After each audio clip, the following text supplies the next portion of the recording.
துன்மார்க்கன் தன் தீமையிலே மாறிக்கொள்ளப்படுவான், நீதிமானோ தன் மரணத்திலே நம்பிக்கையுள்ளவன். நீதிமொழிகள் 14:32.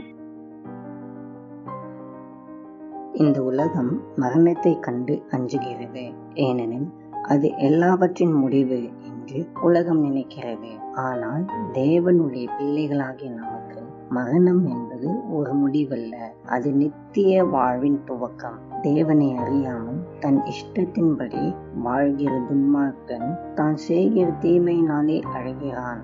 அவனுடைய பாவங்களே அவனை சூழ்ந்து கொண்டு அவனுடைய நம்பிக்கையை வேறறுத்து விடுகின்றன.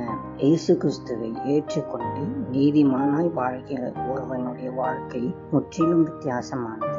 அவன் சாவின் நிழலில் நடக்கும் போதும் பயப்படுவதில்லை, கர்த்தர் அவரோடு இருக்கிறார்.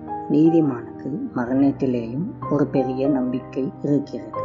அது என்ன நம்பிக்கை? நான் என் ஓட்டத்தை முடித்து என் தகப்பனின் வீட்டிற்கு போகிறேன், அங்கே எனக்காக நீதியின் கிரீடம் வைக்கப்பட்டிருக்கிறது என்கிற பரலோக நம்பிக்கை. அன்பின் ஆண்டவரே, இந்த நல்ல நாளுக்காக உமக்கு நன்றி. இந்த நாளிலும் உம்முடைய கிருபையால் எங்களை வழிநடத்தும். கர்த்தாவே, நீர் எங்களுக்காக சிலுவையில் எல்லாவற்றையும் செய்ததற்காக நன்றி.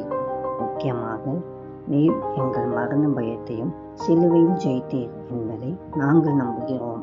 ஆண்டவரே, நாங்கள் எப்பொழுதும் உம்மில் மகிழ்ந்திருக்க எங்களுக்கு உதவி செய்யும். இயேசுவின் மூலம் ஜெபிக்கிறோம் பிதாவே, ஆமென்.